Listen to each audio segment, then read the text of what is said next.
অনেক আগে থেকেই ইসলামের পিছনে লেগে ক্ষতি করার চেষ্টা করার মানুষ আগেও ছিল, এখনো আছে, ভবিষ্যতেও থাকবে। কোরআন কেউ ছিঁড়ে ফেলে দুশ্মনীর প্রকাশ করেছে, কেউ বা আগুন লাগাই দিয়ে কোরআনকে অবমাননা করার চেষ্টা করেছে, করছে, করবে। কিন্তু শ্রদ্ধার সাথে বলি, কথাটা সর্বদা মাথায় রাখবেন, ইসলাম দিন দিন সামনের দিকে যাচ্ছে, যেতেই থাকবে। সুবহানাল্লাহ। যদি আপনি ঊর্ধ্বগামী বলেন, তাহলে ইসলাম ঊর্ধ্বগামী হচ্ছে, ঊর্ধ্বগতিতে যেতেই থাকবে। সুবহানাল্লাহ। এই পৃথিবীর বুকে ইসলাম ছিল, ইসলাম আছে, ইসলাম থাকবে। আমি আপনি একদিন থাকবো না, কোরআন থাকবে। আপনার আমার ঘরবাড়ি না থাকতে পারে, কোরআনের সূরাগুলা থাকবে। সুবহানাল্লাহ। আপনার আমার নাম নিশানা না থাকতে পারে, কোরআনের আয়াত রয়ে যাবে।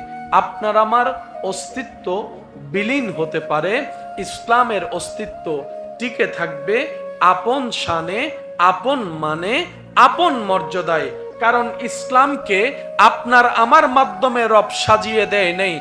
আল ইয়াউমা আকমালতু লাকুম দীনাকুম ওয়া আতমামতু আলাইকুম নিয়ামতি বলে ইসলাম ধর্মের সমস্ত জিম্মাদারি আল্লাহ তাআলা এমন ভাবে নিয়েছেন, ইসলামকে আমি রব সাজিয়ে দিয়েছি, কিয়ামত পর্যন্ত তোরা থাকবি না, ইসলাম থেকে যাবে, কোরআন থেকে যাবে, নবীর আদর্শ থেকে যাবে।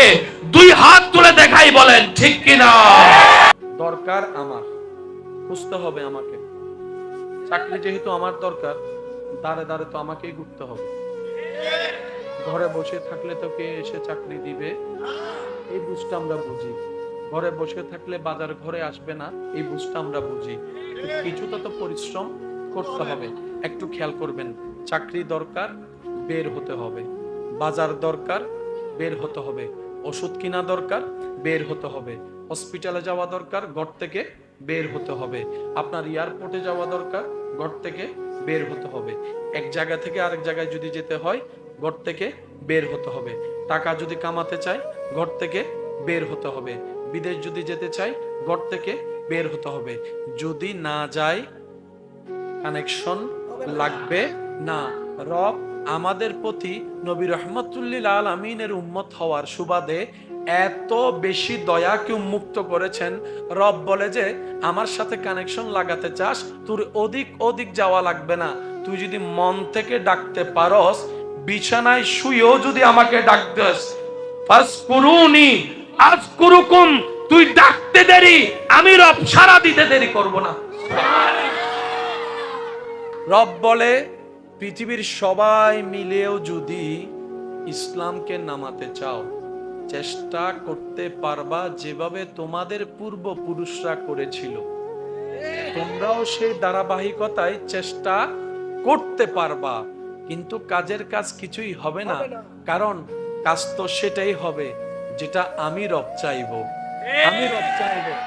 আমি রবের কুদরতি ব্যবস্থাপনায় ইসলামের শানকে রেখেছি, ইসলামের মানকে রেখেছি। সকল মুসলমান হয়তো আমি অদমের সাথে আপনারাও একমত হবেন। রব্বুল আলামিন বলে, আমি ইসলামের শানকে মুসলমানের সাথে সম্পৃক্ত রাখি নাই। মুসলমান যে ভালো হলে ইসলামের শান বাড়বে, এমন কোনো সম্পৃক্ত রাখি নাই। পৃথিবীর বুকে তখনও ইসলাম মাথা উঁচু করে দাঁড়িয়েছিল যখন কালিমা পড়নেওয়ালা একজন ছিল, দুইজন ছিল, তিনজন ছিল, চারজন ছিল, পাঁচজনও যখন ছিল, তখনও ইসলাম ছিল। রব বলে, মুসলমানের কারণে ইসলাম দামি নয়, আমি রব পছন্দ করেছি, আমি রব সাজিয়ে দিয়েছি, আমি রব ইসলামকে ইন্নাদ-দীনা ইনদাল্লাহি ইসলাম বলেছি। সেই দিন থেকে ইসলাম আমি রবের কুদরতি ব্যবস্থাপনার নিয়ন্ত্রণে চলে গেছে। এই ইসলাম চাইলে ধ্বংস করা যাবে, মানুষ ধ্বংস হবে। একটু জোরে বলেন। আমরা থাকবো না, ইসলাম থাকবে। অমুক অমুক দেশের প্রেসিডেন্ট থাকবে না, মসজিদের মিনারে আল্লাহু আকবার বলে আজানের ধ্বনি থাকবে। অমুক অমুক দেশের পারমাণবিক ওয়ালা যাদের একটা হুকুমে পারমাণবিক লঞ্চ হয় একদিন এই পৃথিবীর বুকে, তারা থাকবে না, মসজিদের সেই মেহরাবের মধ্যে কোরআন তেলাওয়াতের আওয়াজ থাকবে, কোরআন তেলাওয়াতের আওয়াজ থাকবে। পৃথিবী যখন ধ্বংস হয়ে যাবে, কিচ্ছুই থাকবে না, তখনও আমার আল্লাহর নামের জিকির থাকবে, নবীর নামের দরুদ থাকবে, নবীর নামের দরুদ থাকবে। ও বিশ্ববাসী, রব্বুল আলামিন বলে তোমরা ফানা হয়ে যাবা, ইসলাম বাঁকা হয়ে থাকবে, তোমরা শেষ হয়ে যাবা, আমার নবীর শান অটল থাকবে, কোরআনের জিকির অটল থাকবে। আমার নবীর শানকে আমি আল্লাহ এমন ভাবে ওয়ারাফানা লাকা যিকরাক করেছি, যে হাসরের ময়দানে কেউ কাউকে দেখবে না, আপনরাই পর হয়ে যাবে, আপনরাই অস্বীকার করবে স্বীকৃতি দিতে। ওই কঠিন মুহূর্তে সবাইকে দাঁড় করায় রেখে আমি আল্লাহ ওয়ারাফানা লাকা যিকরাক আয়াতের তাফসীর প্রমাণ করব, সবাইকে দাঁড় করাই আমার নবীকে মাকামে মাহমুদে বসিয়ে দিব। সুবহানাল্লাহ। কিচ্ছু থাকবে না, যা থাকার তা থাকবে। থাকবে কারা? শুনেন, থাকবে কারা? ওই থাকা জিনিসের সাথে যারা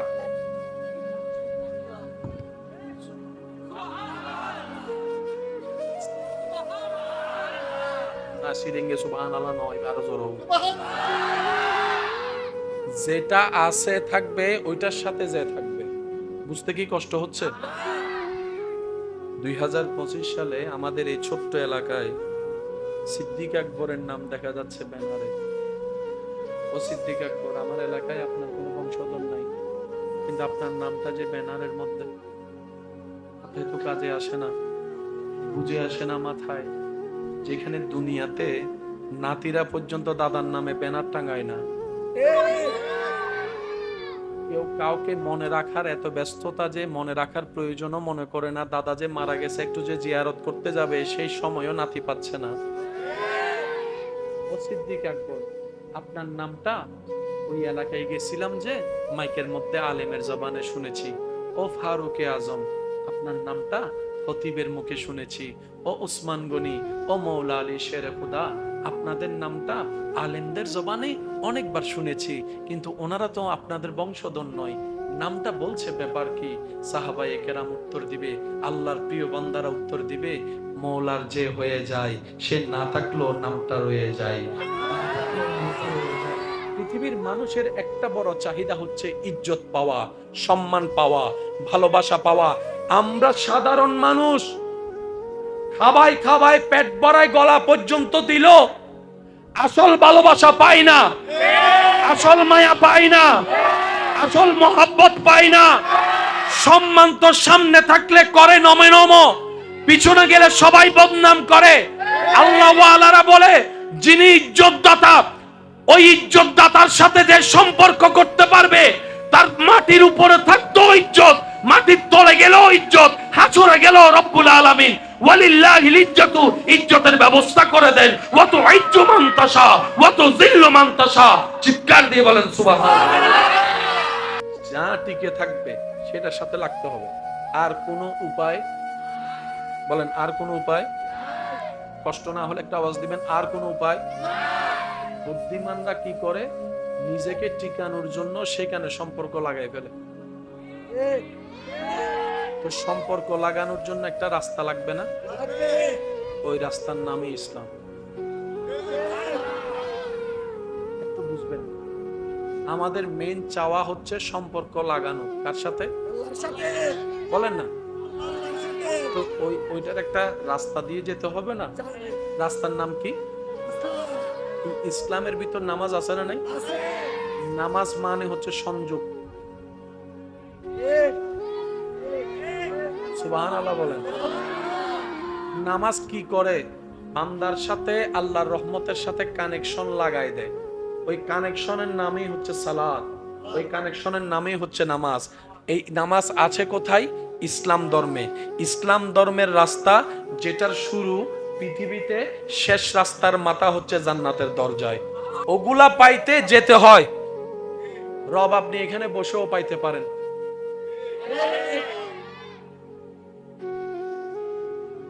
কেউ তো রবকে পেয়েছেন মাকে পানি খাওয়ায়। আর একটু জোরে। এইবার সব কথাকে আমি এক জায়গায় করি যাতে আপনাদের মনোযোগ থাকে। আমাদের আসল চাওয়া কি? একটাই, আল্লাহর সাথে কানেকশন রাখা। এছাড়া আমাদের আর কোনো কাজ আছে? আল্লাহর সাথে আমাদের কানেকশন রাখা ছাড়া আর কোনো কাজ। ওই কানেকশন করার জন্য কিছু কাজের দরকার আছে না? ওই কাজগুলাকে বলা হয় আমল। ওই আমলগুলা করার জন্য কিছু নিয়ম কানুন জানার দরকার আছে না? এগুলা হচ্ছে মাসালা। সুবহানাল্লাহ বলুন। কঠিন কিছুই না, ইসলাম সহজ করে দিয়েছেন। বান্দা যেমন বুঝে আল্লাহ সেভাবেই সহজ করে দিয়েছেন। মনে রাখবেন, ইসলাম জানতে গেলে বুঝতে গেলে ভালো ব্রেনের দরকার না, সুন্দর একটা মনের দরকার। আমাদের চাওয়া আল্লাহর সাথে কানেকশন রাখা। বলেন, আমাদের চাওয়া আল্লাহর সাথে কানেকশন। ওই কানেকশন রাখার জন্য হাজার মাধ্যমের একটা মাধ্যমের নাম নামাজ। কেউ যদি আপনাকে বলে নামাজ কেন পড়ো, আপনি শুধু উত্তর দিবেন একটা, যিনি বানিয়েছেন, যিনি পাঠিয়েছেন, যিনি খাওয়াচ্ছেন, যিনি নিঃশ্বাস দিয়েছেন, ওনার সাথে সম্পর্ক মজবুত করার জন্য আমি নামাজ পড়ি। আপনার সমীপে জানতে চাই, তোর ঘরে এত খাবার থাকার পরও রমজান মাস আসলে তুই সকাল 10টায় কেন ক্ষুধার যন্ত্রণার কষ্ট সহ্য করস? দুপুর 2টায় পানি থাকার পরও কেন পানি খাস না তুই? বিকাল 3টা বাজে তোর পেট পেটে যাচ্ছে ক্ষুধায়, তারপরও তুই ফ্রিজ থেকে বের করে খাবার খাচ্ছস না? ক্ষুধার যন্ত্রণা কেন সহ্য করছস?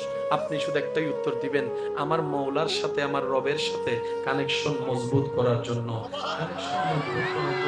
কেউ যদি আপনাকে বলে নিজের পকেটের টাকা কামানো, পরিশ্রমের ঘামজরা টাকা দিয়ে কেন তুই ওমরায় দৌড়াচ্ছিস, কেন তুই হজ করতে যাচ্ছিস? উত্তর একটাই, রবের সাথে সম্পর্ক মজবুত করার জন্য। প্রশ্ন যদি রাখা হয়, তুই তোর মার সেবা এমন ভাবে করিস কেন, তোর বাবার জন্য এত পাগলামি করিস কেন? আপনি উত্তরে দিবেন, আমি শুনেছি, হাদিসে পড়েছি যে মা খুশি হলে রব খুশি হয়ে যায়, বাপ খুশি হলে রব খুশি হয়ে যায়। ওই রবকে খুশি করার জন্য হাজার রাগ থাকলেও আমি মা বাবার সাথে বেয়াদবি করি না।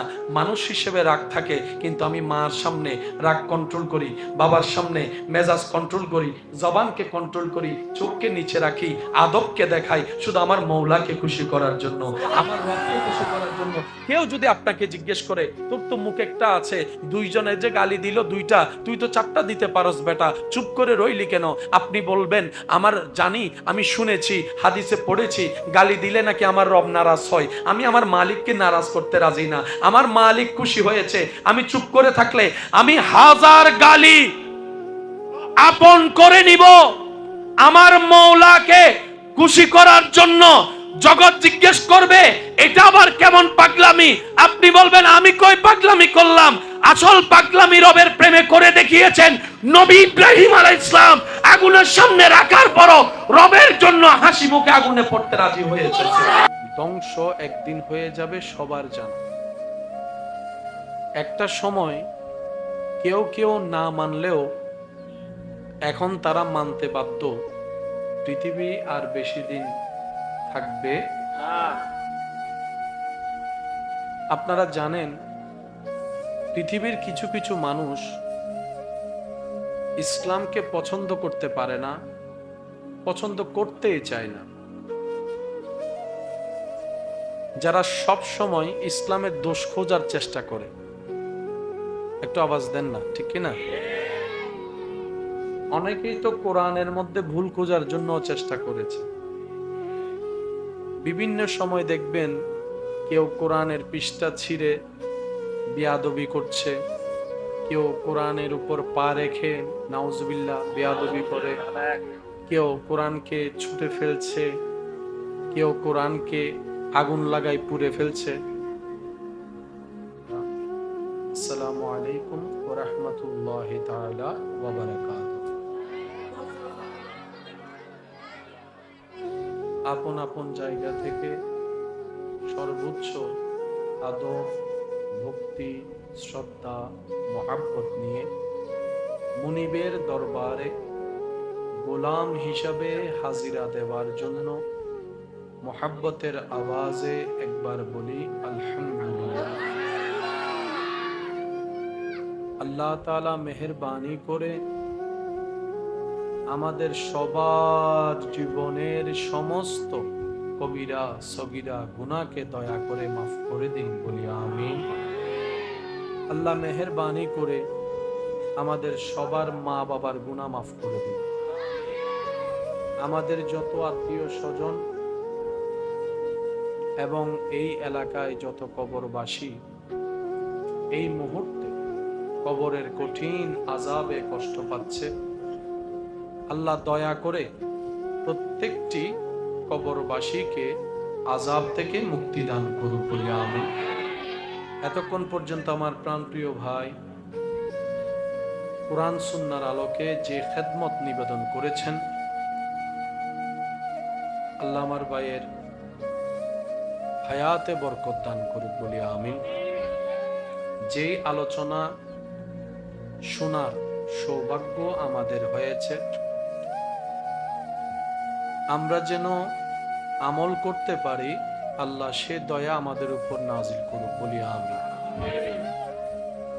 সম্মানিত উপস্থিতি, আমি সবার কাছে নিবেদন রাখব, আল্লাহ তাআলা আমি অধমকে যতক্ষণ সময় বলার সুযোগ দিবেন, এই সময়টুকু সবাই একটু মনের কান দিয়ে শোনার চেষ্টা করবেন, বলি ইনশাআল্লাহ। আর আমাকে একটু আওয়াজ দিয়ে সহযোগিতা করার চেষ্টা করবেন। যারা যারা পারবেন তারা বলি মারহাবা। ধ্বংস একদিন হয়ে যাবে সবার জানা। একটা সময় কেউ কেউ না মানলেও এখন তারা মানতে বাধ্য, পৃথিবী আর বেশি দিন থাকবে না। আপনারা জানেন পৃথিবীর কিছু কিছু মানুষ ইসলামকে পছন্দ করতে পারে না, পছন্দ করতেই চায় না। যারা সব সময় ইসলামের দোষ খোঁজার চেষ্টা করে, একটু আওয়াজ দেন না, ঠিক কি না? অনেকেই তো কোরআনের মধ্যে ভুল খোঁজার জন্য চেষ্টা করেছে। বিভিন্ন সময় দেখবেন কেউ কোরআনের পৃষ্ঠা ছিঁড়ে বেয়াদবি করছে, কেউ কোরআনের উপর পা রেখে নাউজুবিল্লাহ বেয়াদবি করে, কেউ কোরআনকে ছুটে ফেলছে, কেউ কোরআনকে আগুন লাগাই পুড়ে ফেলছে।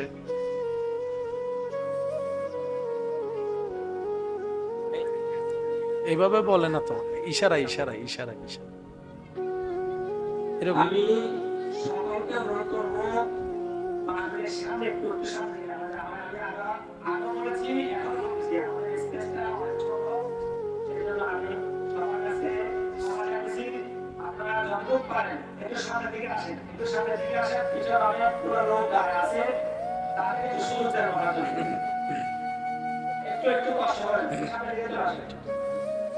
লা ইলাহা ইলাহা ইল্লাল্লাহ, লা ইলাহা ইল্লাল্লাহ। একটু লাও, একটু বাড়াই থাক। লা বড়িয়ে লা ইলাহা লা ইলাহা।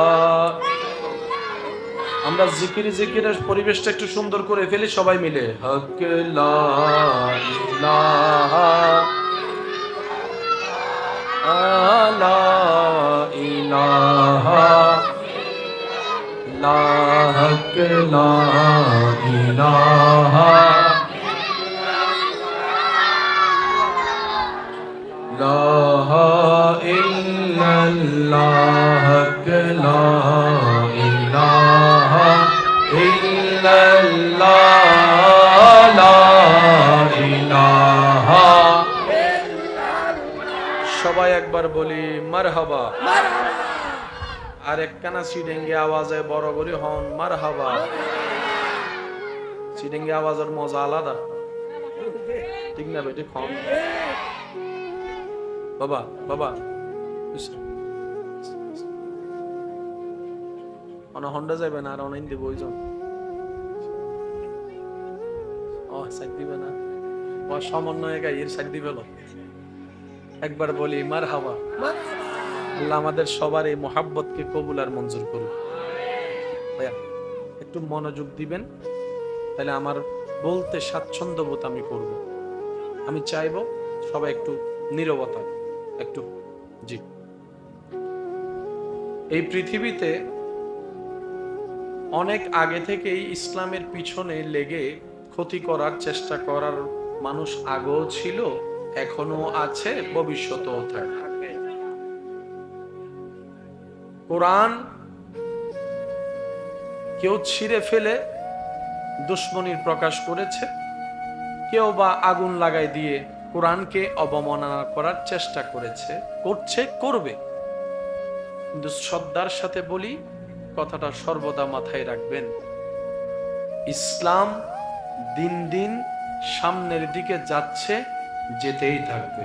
সুবহানাল্লাহ। যদি আপনি ঊর্ধ্বগামী বলেন, তাহলে ইসলাম ঊর্ধ্বগামী হচ্ছে, ঊর্ধ্বগতিতে যেতেই থাকবে। সুবহানাল্লাহ। এই পৃথিবীর বুকে ইসলাম ছিল, ইসলাম আছে, ইসলাম থাকবে। আমি আপনি একদিন থাকবো না, কোরআন থাকবে। আপনার আমার ঘরবাড়ি না থাকতে পারে, কোরআনের সূরাগুলা থাকবে। সুবহানাল্লাহ। আপনার আমার নাম নিশানা না থাকতে পারে, কোরআনের আয়াত রয়ে যাবে। আপনার আমার অস্তিত্ব বিলীন হতে পারে, ইসলামের অস্তিত্ব টিকে থাকবে আপন শানে, আপন মানে, আপন মর্যাদায়। কারণ ইসলামকে আপনার আমার মাধ্যমে রব সাজিয়ে দেয় নেই।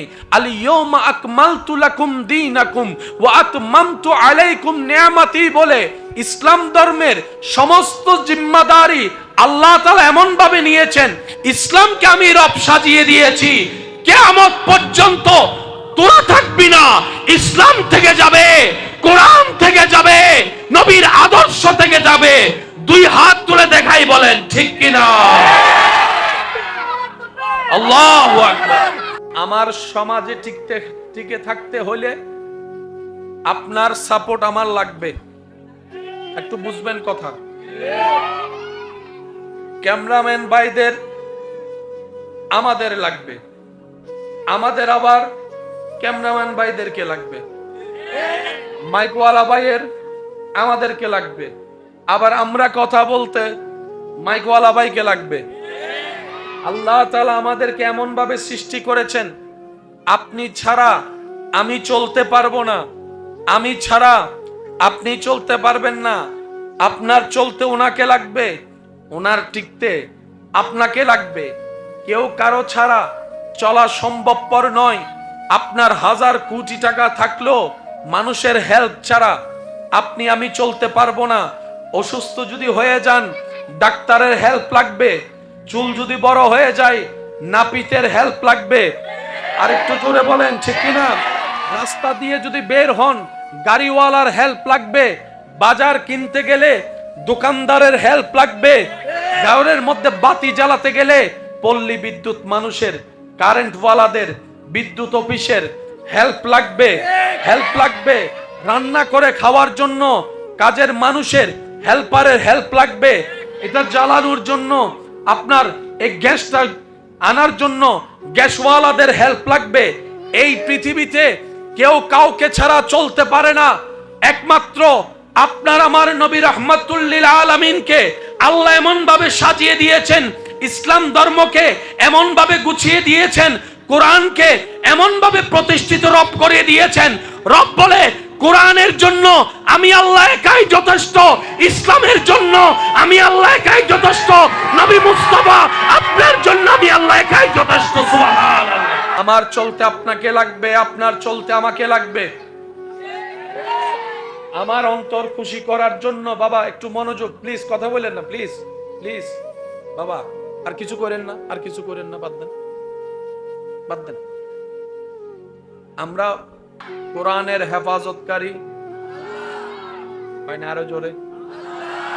কোরআনের হেফাজতকারী, ইসলামের হেফাজতকারী, নবীর শানের হেফাজতকারী, নবীর প্রশংসা বাড়ানেওয়ালা, নবীর ইজ্জত হেফাজত করনেওয়ালা। রব বলে পৃথিবীর সবাই মিলেও যদি ইসলামকে নামাতে চাও, চেষ্টা করতে পারবা যেভাবে তোমাদের পূর্বপুরুষরা করেছিল, তোমরাও সেই ধারাবাহিকতায় চেষ্টা করতে পারবা। কিন্তু কাজের কাজ কিছুই হবে না, কারণ কাজ তো সেটাই হবে যেটা আমি রব চাইবো।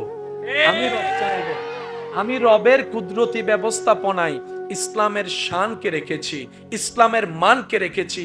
সকল মুসলমান হয়তো আমি অদমের সাথে আপনারাও একমত হবেন।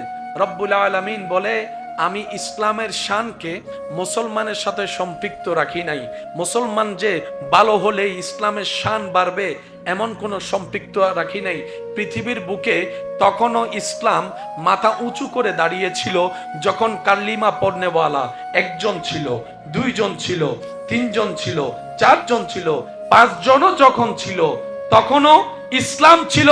রব বলে মুসলমানের কারণে ইসলাম দামি নয়, আমি রব পছন্দ করেছি, আমি রব সাজিয়ে দিয়েছি, আমি রব ইসলামকে ইন্নাদ্দীনা ইনদাল্লাহি ইসলাম বলেছি। সেই দিন থেকে ইসলাম আমি রবের কুদরতি ব্যবস্থাপনার নিয়ন্ত্রণে চলে গেছে। এই ইসলাম চাইলে ধ্বংস করা যাবে, মানুষ ধ্বংস হবে। একটু জোরে বলেন, একটু মনোযোগ দিবেন, তাহলে আপনারা জিনিসটা বুঝতে পারবেন। কারণ এগুলো এখন বর্তমান সময়ে বুঝার এবং জানা দরকার। বিশেষ করে যুব সমাজ ভাই যারা আছেন, আপনাদের একটু বোঝা দরকার। কারণ দাদার লাঠি কিন্তু নাতিই হয়। নাতি যদি শক্ত হয়, দাদা এমনি দেখবেন যে শক্ত হয়ে গেছে। আর একটু জোরে বলেন, ঠিক না? একটু খেয়াল করবেন, ইসলাম তখনও ছিল যখন 5 জন মুসলমান, ইসলাম এখনো আছে যখন কোটি কোটি মুসলমান। ইসলাম তখনও ছিল, এখনো আছে, থাকবে। আমরা থাকবো না, ইসলাম থাকবে। অমুক অমুক দেশের প্রেসিডেন্ট থাকবে না, মসজিদের মিনারে আল্লাহু আকবার বলে আজানের ধ্বনি থাকবে। অমুক অমুক দেশের পারমাণবিক ওয়ালা যাদের একটা হুকুমে পারমাণবিক লঞ্চ হয় একদিন এই পৃথিবীর বুকে, তারা থাকবে না। মসজিদের সেই মেহরাবের মধ্যে কোরআন তেলাওয়াতের আওয়াজ থাকবে, কোরআন তেলাওয়াতের আওয়াজ থাকবে। পৃথিবী যখন ধ্বংস হয়ে যাবে, কিচ্ছুই থাকবে না, তখনও আমার আল্লাহর নামের জিকির থাকবে, নবীর নামের দরুদ থাকবে, নবীর নামের দরুদ থাকবে। ও বিশ্ববাসী, রব্বুল আলামিন বলে তোমরা ফানা হয়ে যাবা, ইসলাম বাঁকা হয়ে থাকবে। তোমরা শেষ হয়ে যাবা, আমার নবীর শান অটল থাকবে, কোরআনের জিকির অটল থাকবে। আমার নবীর শানকে আমি আল্লাহ এমন ভাবে ওয়ারাফানা লাকা যিকরাক করেছি, যে হাসরের ময়দানে কেউ কাউকে দেখবে না, আপনরাই পর হয়ে যাবে, আপনরাই অস্বীকার করবে স্বীকৃতি দিতে। ওই কঠিন মুহূর্তে সবাইকে দাঁড় করায় রেখে আমি আল্লাহ ওয়ারাফানা লাকা যিকরাক আয়াতের তাফসীর প্রমাণ করব, সবাইকে দাঁড় করাই আমার নবীকে মাকামে মাহমুদে বসিয়ে দিব।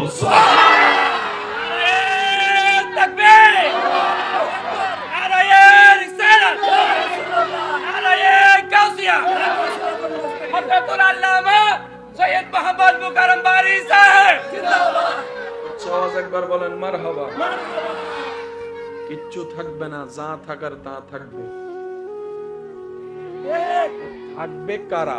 শুনেন, থাকবে কারা? ওই থাকা জিনিসের সাথে যারা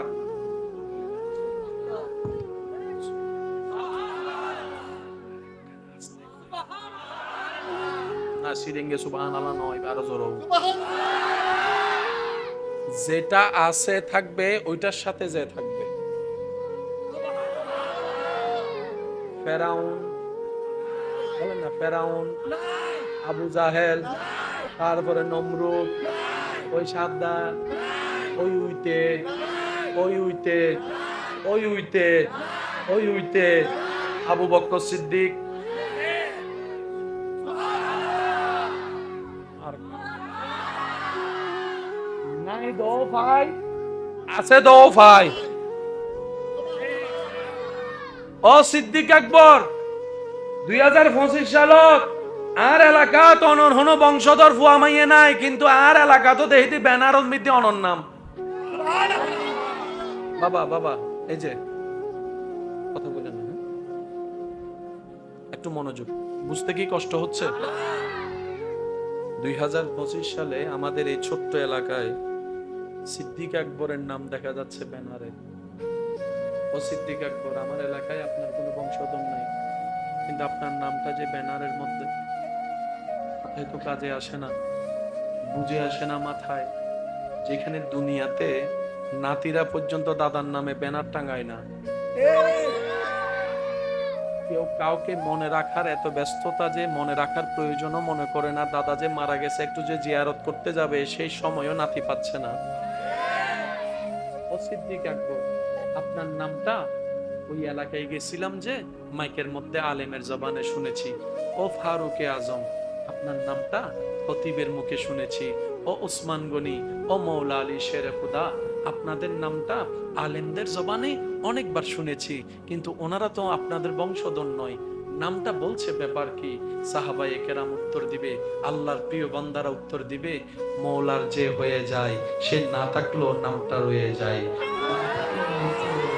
পৃথিবীর মানুষের একটা বড় চাহিদা হচ্ছে ইজ্জত পাওয়া, সম্মান পাওয়া, ভালোবাসা পাওয়া। আমরা সাধারণ মানুষ, খাবাই খাবাই পেট ভরায় গলা পর্যন্ত দিল, আসল ভালোবাসা পাই না, আসল মায়া পাই না, আসল মোহাব্বত পাই না। সম্মান তো সামনে থাকলে করে নমে নম, পিছনে গেলে সবাই বদনাম করে। আল্লাহ ওয়ালারা বলে, যিনি ইজ্জতদাতা, ওই ইজ্জতদাতার সাথে যে সম্পর্ক করতে পারবে, তার মাটির উপরে থাকতো ইজ্জত, মাটির তলে গেলেও ইজ্জত, হাসরে গেলেও রব্বুল আলামিন ওয়ালিল্লাহিল ইজ্জাতু, ইজ্জতের ব্যবস্থা করে দেন। ওয়া তুইজ্জু মান তাশা ওয়া তুযিল্লু মান তাশা। চিৎকার দিয়ে বলেন সুবহানাল্লাহ। আল্লাহু আকবার।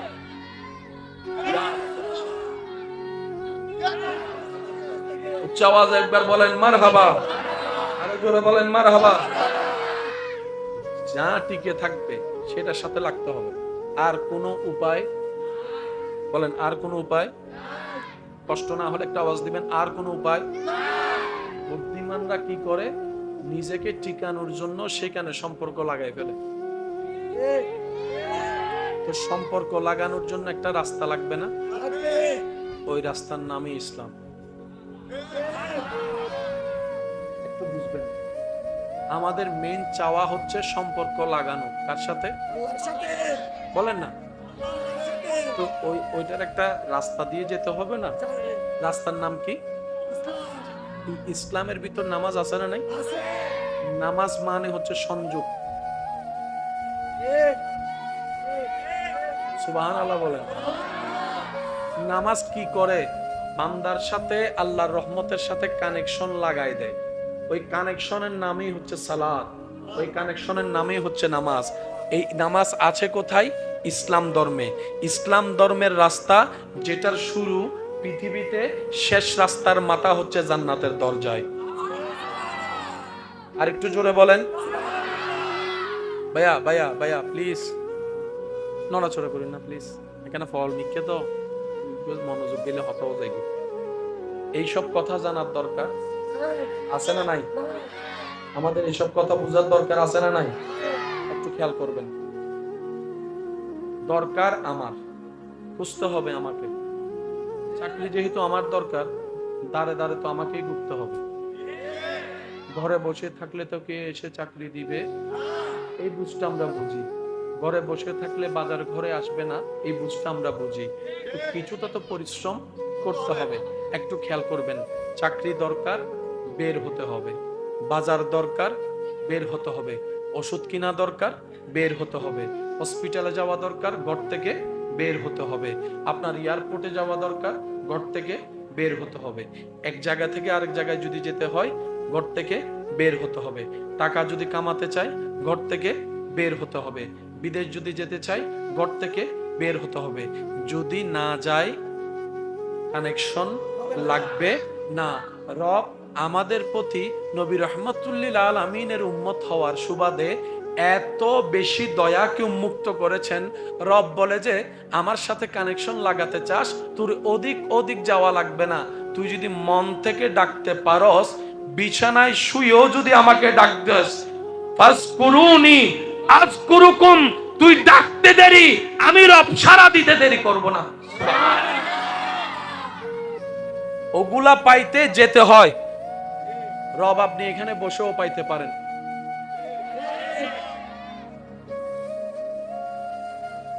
কেউ তো রবকে পেয়েছেন মাকে পানি খাওয়ায়। আর একটু জোরে। এইবার সব কথাকে আমি এক জায়গায় করি যাতে আপনাদের মনোযোগ থাকে। আমাদের আসল চাওয়া কি? একটাই, আল্লাহর সাথে কানেকশন রাখা। এছাড়া আমাদের আর কোনো কাজ আছে? আল্লাহর সাথে আমাদের কানেকশন রাখা ছাড়া আর কোনো কাজ। ওই কানেকশন করার জন্য কিছু কাজের দরকার আছে না? ওই কাজগুলাকে বলা হয় আমল। ওই আমলগুলা করার জন্য কিছু নিয়ম কানুন জানার দরকার আছে না? এগুলা হচ্ছে মাসালা। সুবহানাল্লাহ বলুন। কঠিন কিছুই না, ইসলাম সহজ করে দিয়েছেন। বান্দা যেমন বুঝে আল্লাহ সেভাবেই সহজ করে দিয়েছেন। মনে রাখবেন, ইসলাম জানতে গেলে, বুঝতে গেলে ভালো ব্রেনের দরকার না, সুন্দর একটা মনের দরকার। আমাদের চাওয়া আল্লাহর সাথে কানেকশন রাখা। বলেন, আমাদের চাওয়া আল্লাহর সাথে কানেকশন। ওই কানেকশন রাখার জন্য হাজার মাধ্যমের একটা মাধ্যমের নাম নামাজ। এবার কেউ যদি আপনাকে বলে নামাজ কেন পড়ো, আপনি শুধু উত্তর দিবেন একটা, যিনি বানিয়েছেন, যিনি পাঠিয়েছেন, যিনি খাওয়াচ্ছেন, যিনি নিঃশ্বাস দিয়েছেন, ওনার সাথে সম্পর্ক মজবুত করার জন্য আমি নামাজ পড়ি। আপনার সমীপে জানতে চাই, তোর ঘরে এত খাবার থাকার পরও রমজান মাস আসলে তুই সকাল 10টায় কেন ক্ষুধার যন্ত্রণার কষ্ট সহ্য করস? দুপুর 2টায় পানি থাকার পরও কেন পানি খাস না? তুই বিকাল 3টা বাজে, তোর পেটে যাচ্ছে ক্ষুধায়, তারপরও তুই ফ্রিজ থেকে বের করে খাবার খাচ্ছস না। ক্ষুধার যন্ত্রণা কেন সহ্য করছস? আপনি শুধু একটাই উত্তর দিবেন, আমার মওলার সাথে, আমার রবের সাথে কানেকশন মজবুত করার জন্য। কেউ যদি আপনাকে বলে নিজের পকেটের টাকা কামানো, পরিশ্রমের ঘামজরা টাকা দিয়ে কেন তুই ওমরায় দৌড়াচ্ছিস, কেন তুই হজ করতে যাচ্ছিস? উত্তর একটাই, রবের সাথে সম্পর্ক মজবুত করার জন্য। প্রশ্ন যদি রাখা হয়, তুই তোর মার সেবা এমন ভাবে করিস কেন, তোর বাবার জন্য এত পাগলামি করিস কেন? আপনি উত্তরে দিবেন, আমি শুনেছি, হাদিসে পড়েছি যে মা খুশি হলে রব খুশি হয়ে যায়, বাপ খুশি হলে রব খুশি হয়ে যায়। ওই রবকে খুশি করার জন্য হাজার রাগ থাকলেও আমি মা বাবার সাথে বেয়াদবি করি না। মানুষ হিসেবে রাগ থাকে, কিন্তু আমি মার সামনে রাগ কন্ট্রোল করি, বাবার সামনে মেজাজ কন্ট্রোল করি, জবানকে কন্ট্রোল করি, চোখকে নিচে রাখি, আদবকে দেখাই, শুধু আমার মওলাকে খুশি করার জন্য, আমার রবকে খুশি করার জন্য। কেউ যদি আপনাকে জিজ্ঞেস করে, তোর তো মুখ একটা আছে, দুইজনে যে গালি দিল দুইটা, তুই তো 4টা দিতে পারস বেটা, চুপ করে রইলি কেন? আপনি বলবেন, আমার জানি, আমি শুনেছি, হাদিসে পড়েছি, গালি দিলে নাকি আমার রব নারাজ হয়। আমি আমার মালিককে নারাজ করতে রাজি না। আমার মালিক খুশি হয়েছে, আমি চুপ করে থাকলে আমি হাজার গালি আপন করে নিব আমার মওলাকে খুশি করার জন্য। জগৎ জিজ্ঞেস করবে, এটা আবার কেমন পাগলামি? আপনি বলবেন, আমি কই পাগলামি করলাম? আসল পাগলামি রবের প্রেমে করে দেখিয়েছেন। নবী ইব্রাহিম আলাইহিস সালাম আগুনের সামনে রাখার পরও রবের জন্য হাসি মুখে আগুনে পড়তে রাজি হয়েছে। আল্লাহু আকবার।